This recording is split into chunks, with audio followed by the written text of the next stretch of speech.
Welcome to another Ziva Math video. In this video, we'll practice adding and subtracting fractions with unlike denominators.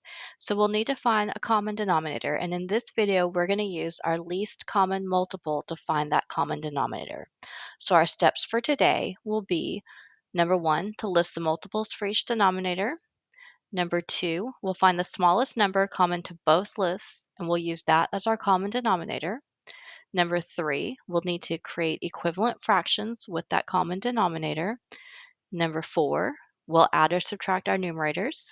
Step five, we'll keep the same common denominator that we worked with in our problem as the denominator of our sum or our difference. Number six, we'll need to turn any improper fractions into mixed numbers if we need to. And then number seven, we'll need to simplify our sum or difference if needed. So let's take a look at a few examples. For my first example, I have 1/2 plus 1/6. I have two fractions with unlike denominators, so I have to find a common denominator. And in this video, we're going to do that using the least common multiple, which means I need to look at my two denominators. So I have a denominator of 2 and I have a denominator of 6, and I'm going to list my multiples.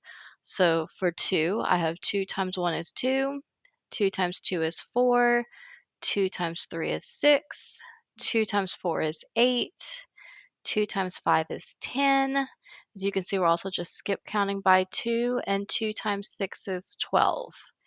And then I'm going to need to do the same thing with the 6. I'm going to need to list my multiples of 6. So I have 6 times 1 is 6. 6 times 2 is 12. 6 times 3 is 18. And for our purposes for this example, we've listed enough multiples for both of our denominators, because what you're looking at is you're looking at the smallest number in both lists. You need the least common multiple, and in this case, it's the 6. So 6 becomes our new denominator, and now I need to make equivalent fractions for 1/2 and 1/6 with 6 as the denominator. Well, the nice thing here is that 1/6 already has a denominator of 6, so I don't have to do anything there. But I do need to find an equivalent fraction to 1/2 that has a denominator of 6. So what did I multiply 2 by to get to 6? And I multiplied 2 by 3 to get to 6. And if I'm making an equivalent fraction, it means whatever I multiply my denominator by, I have to multiply my numerator by the same thing. So if I multiplied my denominator times 3, I have to multiply my numerator times 3. So 1 times 3 is 3.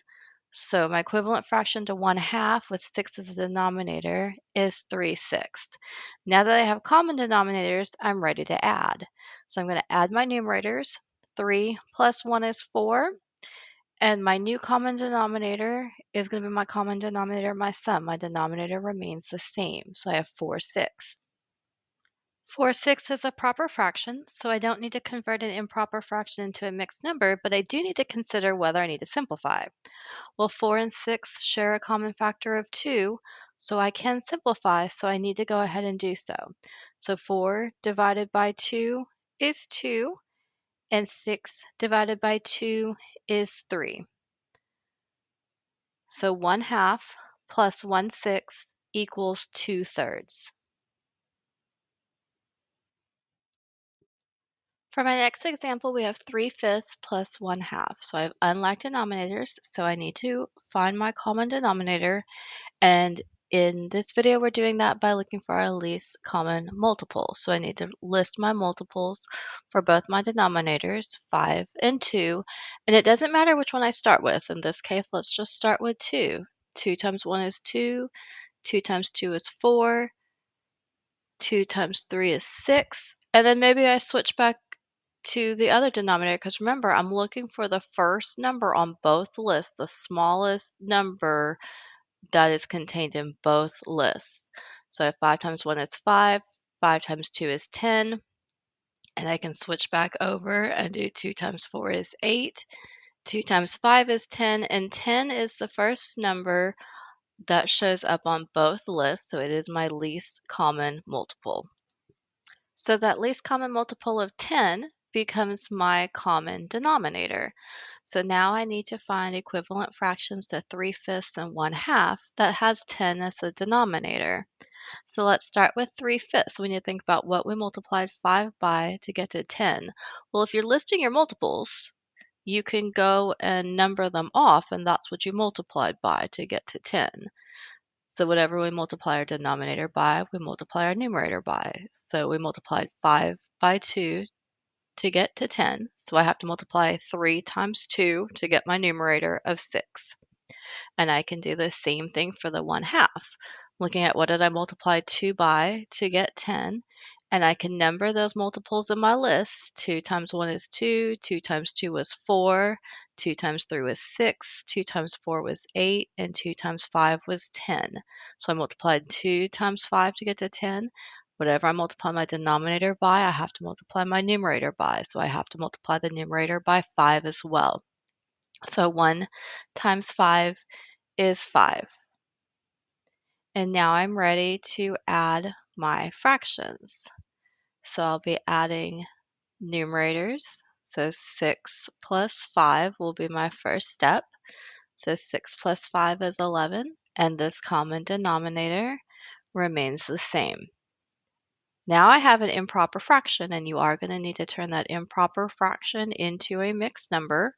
And remember, we do that by dividing our numerator by our denominator. So we're going to put the 11 on the inside. The 10 would go on the outside. 11 divided by 10 is 1. 1 times 10 is 10. When we subtract, we're left with a remainder of 1. So to turn it into a mixed number, that quotient becomes our whole number. So the quotient of 1 becomes the whole number in our mixed number. Our remainder of 1 becomes our numerator, and the denominator stays the same. So 3/5 plus 1/2 equals 1 1/10.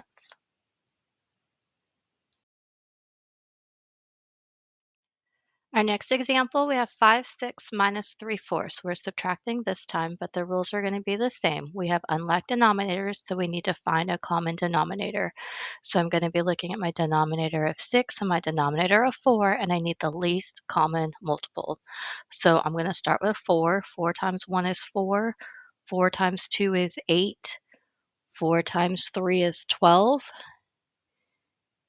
And I can switch over to the 6. 6 times 1 is 6.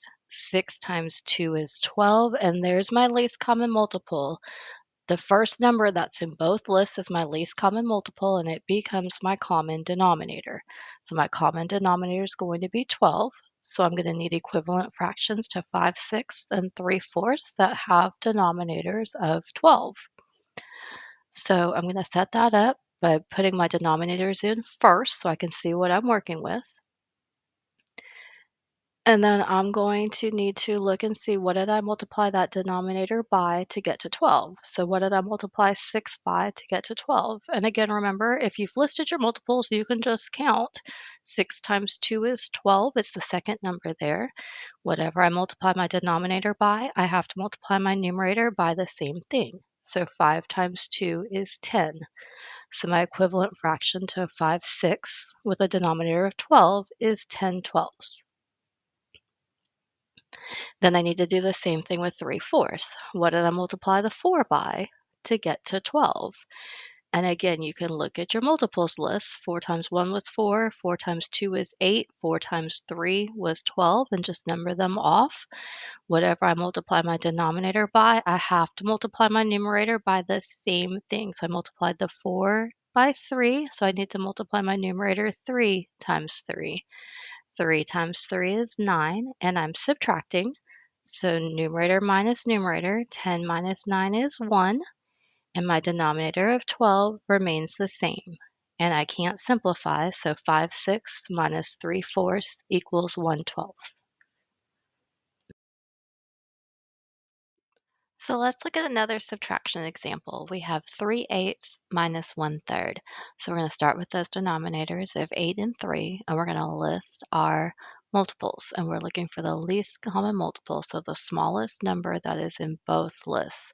So if I start with 8, I have 8 times 1 is 8, 8 times 2 is 16, and I can switch over and work my list for the 3's now as well. 3 times 1 is 3, 3 times 2 is 6, 3 times 3 is 9, 3 times 4 is 12,